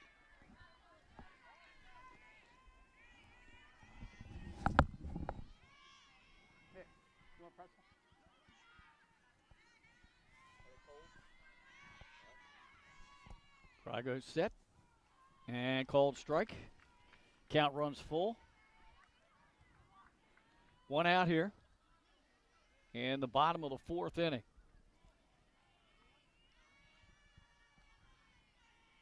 I say Appo has a pretty tough schedule after this game tonight. Check swing is foul. They have their crosstown and cross-district rival Middletown up next, and pitcher Reese Founds. And then they also take on Smyrna, who had a big win over Sussex Central today. Then Carly Maxton and those St. Mark Spartans. And then after that, they have DMA. There's a swing and a miss. Catcher dropped the ball, throw down to first, and they will retire the batter for out number 2. Gry goes out. That brings up Holdsworth with 2 outs and the bases clean. Had a chance to watch St. Mark's, I mentioned the other day, with Maxton and Riley Thomas playing shortstop this year after her injury that she's coming back from. Catcher Morgan Hall, who's playing at the University of South Alabama, just a junior. Riley, I believe, is a junior. Riley might be a senior. Change up miss for a ball. And I don't blame her for missing. I'd be careful here. Holdsworth's 2 for 2. She's doubled and singled. She hits that one foul down the third baseline. 1-1 count on Brooke. Couple of RBIs in the ball game for Brooke tonight. Tell you what, the way she hits, she's certainly in the running for All-State catcher. There's a drive to deep. Now this one is going to stay. Oh, right there, making the catch up against the fence almost. How's that ball not getting out of here? Elazar for the final out. And we are through 4 innings of play. Caravel on top now. They've stretched the lead to 6-2. We'll be back for the top of the 5th right after this.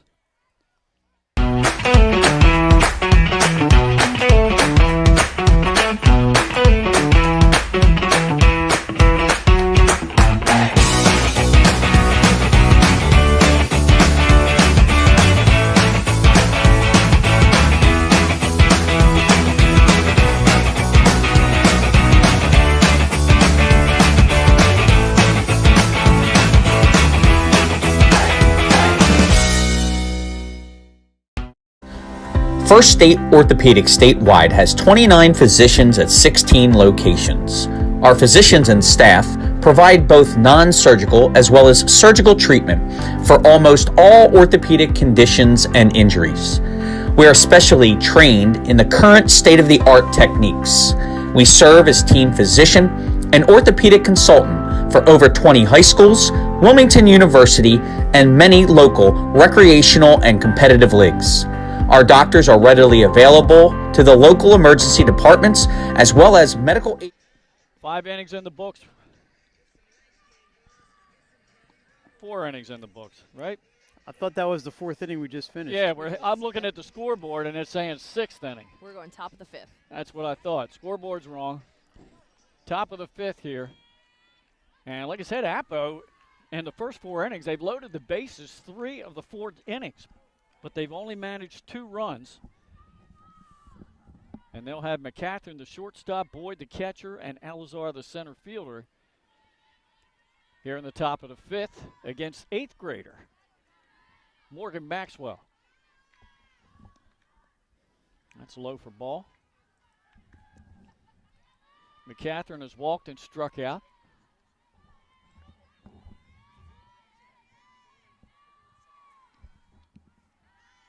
Takes a called strike. 1-1 count. Boyd on deck, and Boyd is 2 for 2 today. Not too bad hitting out of the 8-hole. No, she had that big hit in the 2nd inning, the double to center field. And she singled last inning. Kind of started off some of the offense for Appo tonight. Probably 3 balls I thought were heading out of here tonight, but not one of them has made it. I thought Brooks was gone, and I thought the earlier one for the Appo girl, was Boyd. They just looked like midway through the outfield they were headed out, and then they just seemed to die. Yeah. I mean, if it was 15 degrees warmer out, maybe they would have gotten out of here. That's another walk. Second time that McCatherine has walked tonight, and she is a leadoff base runner here in the top of the 5th. For Boyd, as we just talked about, 2 for 2 in the game. She doubled her first time up to the base of the center field fence, and she singled last inning. This will be the first time that she's facing Maxwell. Good point. Takes a called strike in the outside corner. Elazar on deck, and then the top if Appo can get that far. Maxwell's on the rubber. Ground ball, foul up the first base side. 0-2 count on Boyd.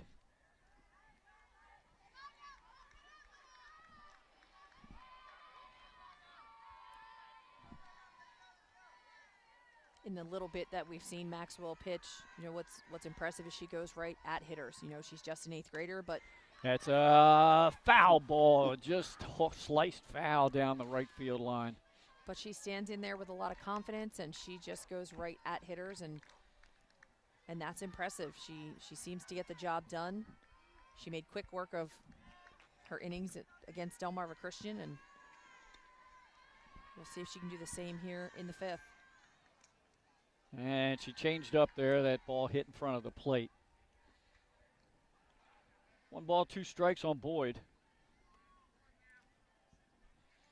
Leadoff runner McCatherine at first.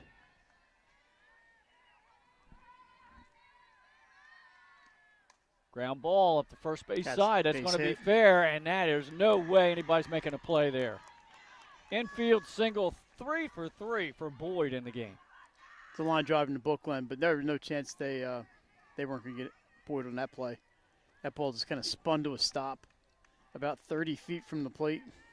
No, I think Elazar becomes a key batter here in this inning because she's tried a couple of times to lay down the slap hit. Now she's going to try to bunt. She offered, that's a strike. Obviously, her job here is the best she can to move those runners up to 2nd and 3rd for the top of the order. Yeah, and a good job there by Zet Diomede to cover 3rd base. You don't leave that unoccupied. She gets it down, 3rd base line. They got to go to 1st. I think they Close got her. play, they just got her out. Call from the base umpire, and much to the chagrin of the Appo side. I think it was the correct call. Good sack bunt, almost beating it out. Out number 1, now the top of the order with Laird. But now, Glenn, you're looking at those 2 runs they scored, and Coach Timpson's talking with the umpire. You're looking at the 2 runs they scored in the last inning and how big they are now. Yeah. Yeah, Diomede rifled that ball down the left field line. And she's as fast as anybody in the state.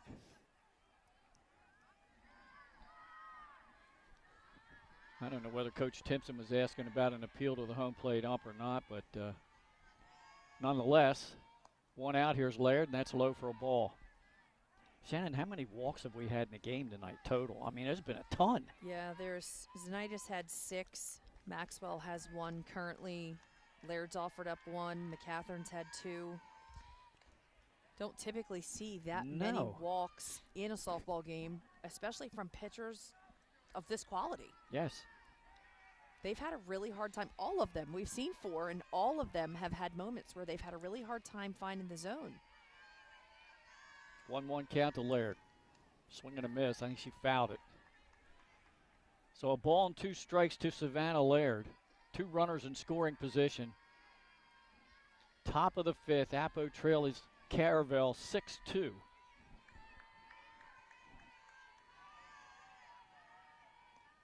That's high. Good patience by Laird not to offer at that. So easy to see that pitch coming in right around the letters and wanting to swing with 2 strikes. And when all four pitchers struggle, it's hard for us to see where we are, but I'm just starting to wonder about how tight this umpire zone really is tonight. There's a strikeout. Big out for Maxwell. It's really tough to see from this angle. Just where it just seems like you said, he's not calling anything low. All right, with 2 outs, it's up to Brianna Russo to keep the inning alive for Appo. She's singled, walked, and grounded out. Officially 1 for 2 tonight. And she takes a ball. And that was Maxwell's 2nd strikeout tonight.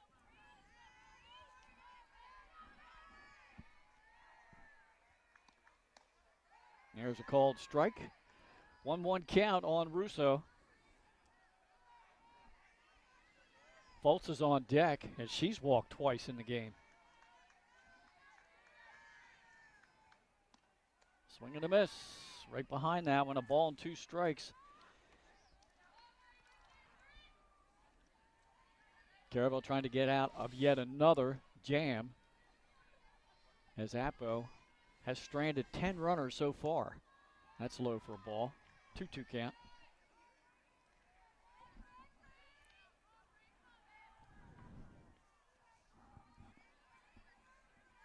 Catherine works rather quickly. She's on the rubber. Foul tip. So Russo stays alive with a 2-2 count. Once again, we apologize. Don't have the graphics up working. No, they're up. Oh, you got them up now? Yeah. Okay. Jay, you got to tell me that stuff. Earlier on, we had a little issue with the graphics. Then we downloaded Microsoft Paint, and we're using that now. Ground ball right to the first baseman through her legs. Are they going to get her anyhow? And Nice. they do. What a great recovery by Moxley to back up the first baseman there. Once again, Caravel gets out of a jam. Appo has now stranded 12 base runners through 5 innings. As we head to the bottom of the 5th, Buccaneers on top by a score of 6-2. Our thanks to the crew tonight. Nick Halliday on camera, Jason Winchell producing. I'm Glenn Fraser alongside Shannon Timmons and Mike Lang. Bringing you this one here tonight. One of the few ball games all year where we've had no wind to battle. I'm sorry, I had to say it. It's the bottom of the 5th. It looks like That's why those balls aren't leaving the yard yeah. tonight, too. It's very still. It's very calm. It's unusual during the softball season. Glenn, what game I did Smyrna and Lake Forest with you guys, right? And that was yes. That was fairly windy that day. Yeah. Yeah, we've had our share, believe me. Delmarva Christian. Glenn jinxed it the last time we were here. Well, you know, he's Beautiful. like that There's sometimes. no wind. 3 seconds later, here it comes. Yeah.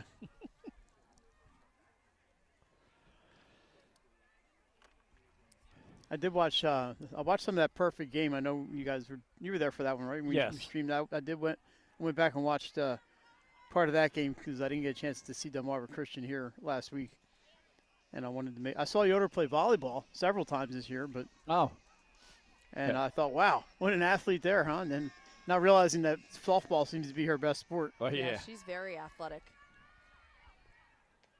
And obviously in that team, you know, it's like a lot of the smaller schools, multi-sport athletes. And Lily Fetterman also played volleyball, and I'd have to go through and look at the roster. But that's they're having a pretty darn good athletic year down there at DCS.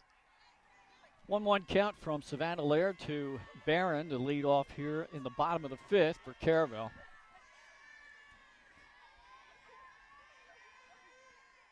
Barron takes that one high for ball 2. Yeah, Yoder headed to Liberty University on a softball scholarship. And that's slapped right into the gap for a base hit. Like the bare hand play out there by Watson. And Barron stays hot. We saw her do that twice in the Delmarva Christian game. Yeah. She's been a really great role player as a DP for Randy Johnson and being really productive on offense to help this Caravel team and keep them in games and start off the inning here. Moxley showing bunt, pulls it back, throw down to first. They've got her hung up, throw to second. Safe. She must have slid under that tag. We had a really good look at it here. It looked like to me that's what happened. Yep. She slid to the outside part of the base, and with a shortstop, had the ball on the other side after the throw. Couldn't get it a tag over. And great heads-up move by Barron. You know, when they throw behind you, the only choice you have is to advance. And it's one of the things that I know coaches try to stress is not to throw behind the runner and force them to advance 60 more feet closer scoring. And that's what we were able to just see. And great job by Katrina Barron. And then when you get picked off like that, you don't want to go in and see the coach. You better get there. Yeah, well, he would greet her before she got in the dugout. He's sitting over there at third base. She has to go past him to get in the dugout. Yep. So there's no back can't door. avoid that. That's right. That would be a teaching moment. 2-1 count on Moxley. Laird's delivery shows bunt again, gets it down nicely. Laird's only played at first. Sacrifice is successful, and the base runner at third with just 1 out. So many ways to score from third base. So the bunt, a good play there when you're up 4, looking to just add some insurance. And that brings up Paige Richardson, and she has doubled in 2 at-bats. And again, this is the point in time in a game where you use these at-bats as preparation. She's tagging. Running in, Watson makes the catch, throw to the plate, 1 hop. not quite in time. And another run for Caravel. And now 7-2 with 2 outs here in the bottom of the 5th. Shannon, you mentioned earlier, you know, the presumptive instinct in high school is go until I tell you not to. So you figured, even though that wasn't a ground ball into the outfield, but, you know, you're up 4. The worst thing's going to happen is you get thrown out at home. You're still up 4. Correct. So take the chance there, and he picked up the run on a play that really wasn't too close. So I think that's a great coaching call by Caravel there. That brings up Layla Rock. 1-0 count. She's flied out twice. Once to right and once to center. And the one to center was pretty deep. And as I was saying just before that ball went in play, like this is the time in a game where you start using these moments as teachable moments. Coming out to right. And there's the final out. So she flied to right twice and to center. Put the ball in play, but we are through 5 innings here. Caravel now leads 7-2 over Appo here on Delaware Live, powered by 302 Sports. High Five Hospitality, founded in 2004 when 3 guys teamed up to introduce the Buffalo Wild Wings franchise to Delaware. To date, they operate 8 Buffalo Wild Wings in Delaware and Maryland. Also the Stone Balloon and Limestone Barbecue. And let's not forget Eggspectation. And 5 Jersey Mikes throughout Delaware. High Five Hospitality's mission is to operate 5 brands that serve high-quality products with exceptional hospitality. High Five. The things that matter most happen right in our own backyard. Our neighbors, our schools, the places we go, and the people we know. And now there's one news outlet where our story is told. Delaware Live. Locally owned, community-based news. Free to every reader, because Delaware's future belongs to all of us. Quality journalism we can trust to help us take on the day. Delaware Live. Our state, our news, our home. Get behind the shed. And we're back here, ready for the 6th inning this time. Scoreboard is right. 7-2 lead for Caravel Academy. Hits are almost dead even. 6 hits for Caravel, 5 hits for Appo. Appo has stranded 12 runners, and that's probably the difference in the game. And that's the story of tonight. It really is. They have had some opportunities and haven't been able to capitalize on that. And that will be, I think, the big takeaway for Appo tonight is how do we plate those runs? You're getting half of the job done. You're getting them on. But you have to get them in. Yeah, Lauren Foltz there with the old double hit. That's a stroke penalty in golf. You don't see that happen too often. I don't know what kind of golf you're playing, but to me that's like an oops. Oh, I've seen plenty of guys hit the ball out of the sand trap, and then on the follow-through they hit it again. That's just ground ball between first and second. Second baseman up, flip over, and there is an out to lead off the top of the 6th. They retire Lauren Foltz 4-3. And that brings up Lily Papelis. Nice job by Morgan Moxley there, just making that nice little easy flip over to Brooklyn Richardson to get that out. Glenn, all that is, Glenn, is that God meant for that to happen. If you hit it out of the sand trap twice. Change up. Papelis stayed with it. Pops up right to first base. And we've seen her try to throw that pitch a few times tonight. It's kind of rolled in across the plate. So if she can get a handle on that, the change of speed for her is going to be very effective.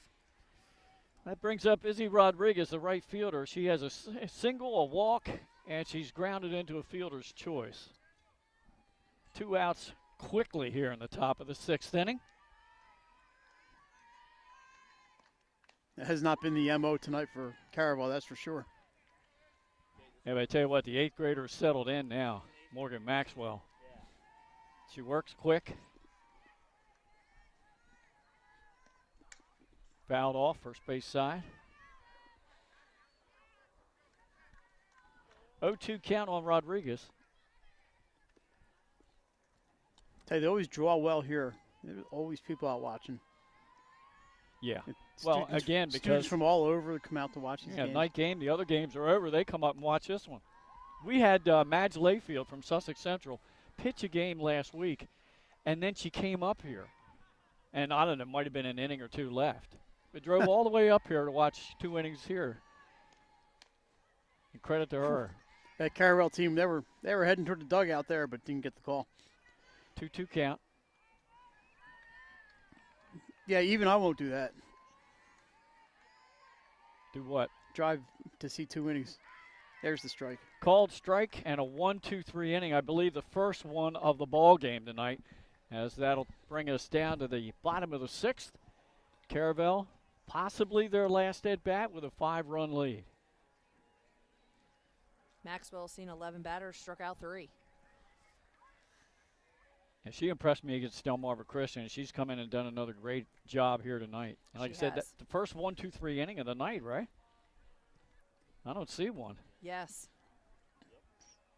You are correct.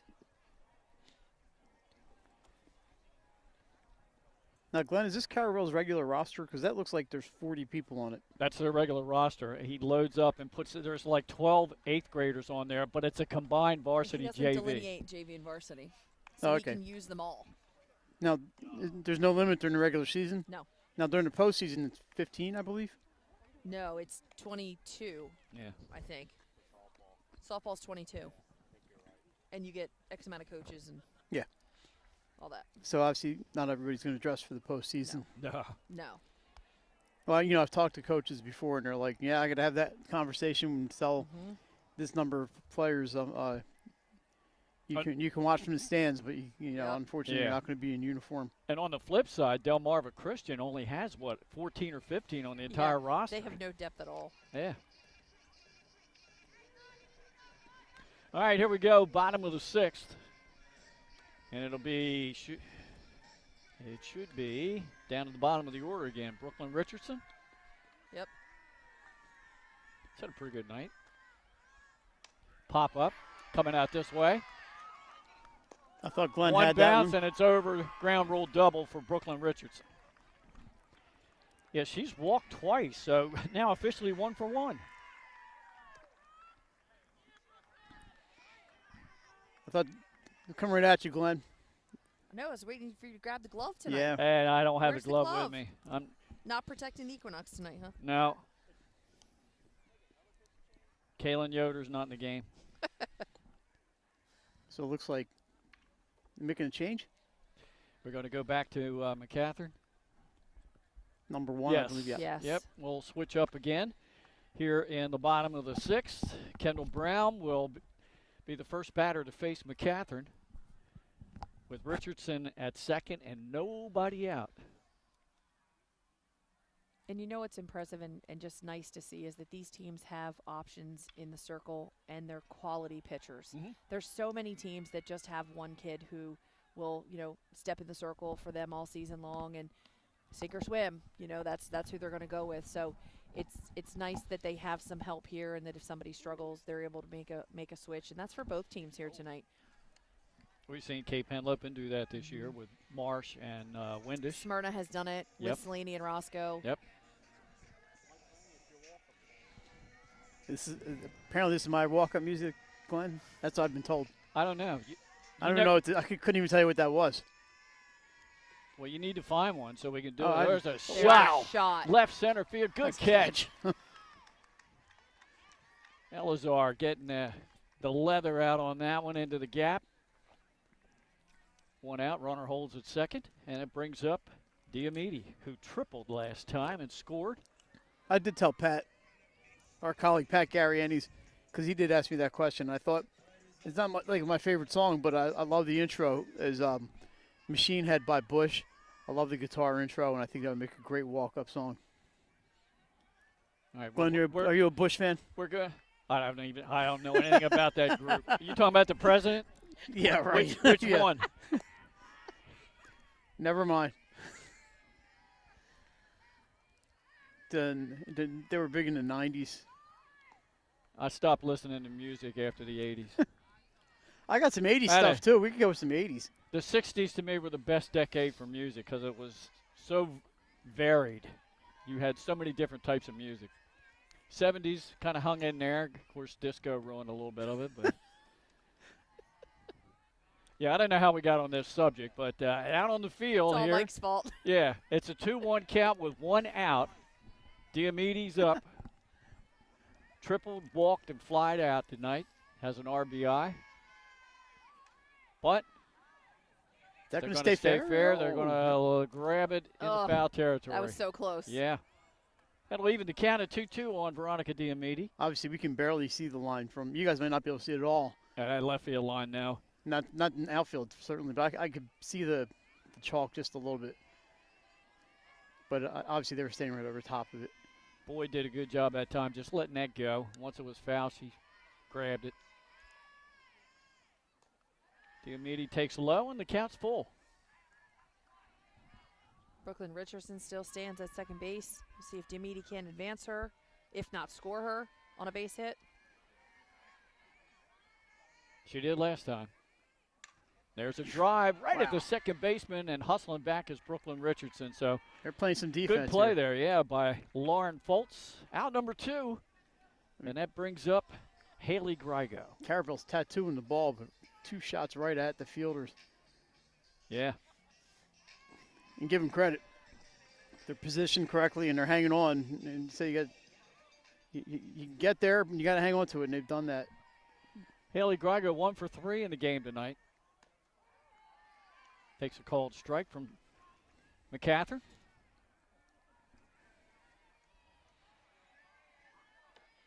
Yeah, Appo's had some really good pitchers over the years. Did that hit the bat? I think he called it a strike. Yeah, I thought it hit the knob of the bat. I saw that today in a baseball game, Archmere and Hodgson. And one of the Hodgson coaches ended up getting thrown out of the game for arguing about it. Because he thought the player got hit. Thought he got hit. On the hand. Yeah, Randy Johnson's checking with the ump. And if she's literally in the strike zone, they don't have to award first base to her, even if it hits her. No, and if you swing the bat and your hand is is part of the bat. So an 0-2 count on Grigo with 2 outs here in the bottom of the 6th. There's a foul backing out of play. Count holds at 0-2. I mean, it's tough to tell a player who's sitting there with the swollen hand, but them's the rules. Yeah, you don't want to be hit on that bare hand. Nope. Crack all kinds of ligaments and bones. Change up, and that one hit her. Well, this was a change up. That was a no-doubter. She got hit by Kaylin Yoder as well, up in the ribs. Oh, that's right. Yeah, that one hurt, I'm sure. Oh, that's going to leave a mark. Well, that's the first hit by pitch that we've had in the ball game tonight.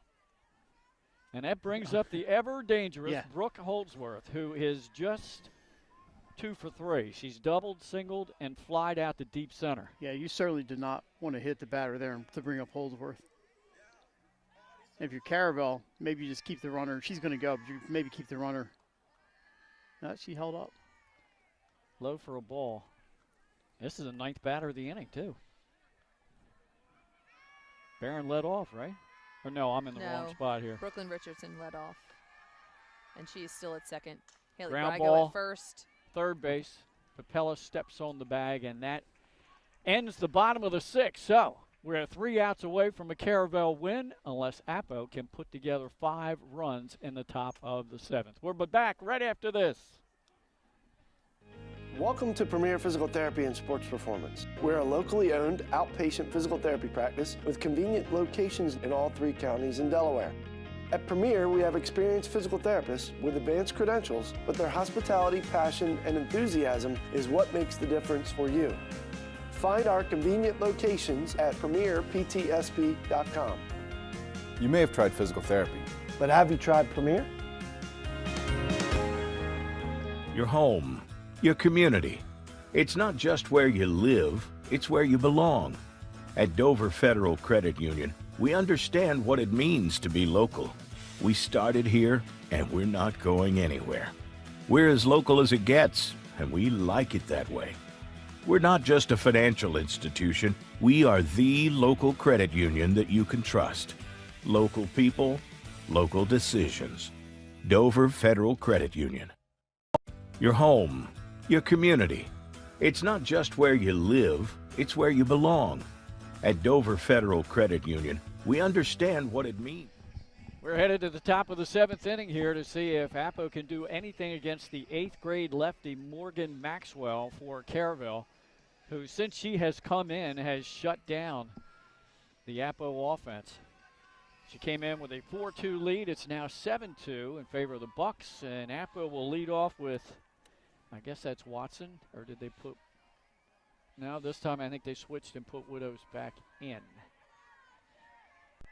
Now we're way out beyond the right field fence.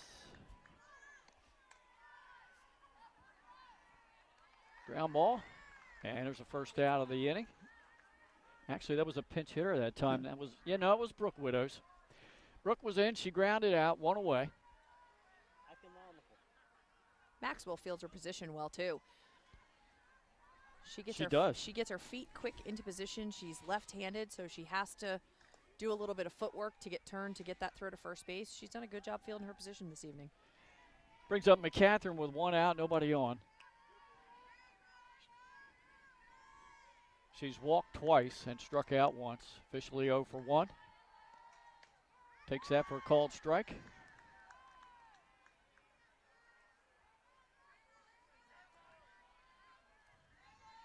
One count.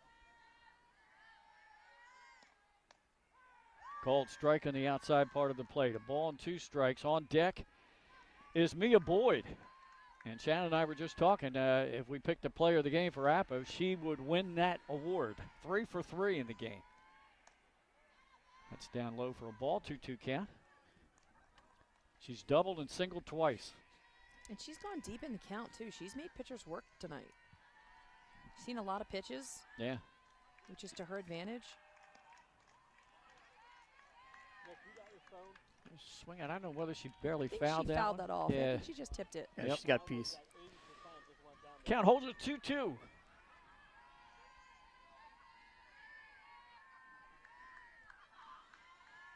Maxwell's delivery. McCatherine ground ball, second base, 1 hop over to first. 2 gone here. And that brings up Mia Boyd, the catcher, who we just said 3 for 3 in the ball game.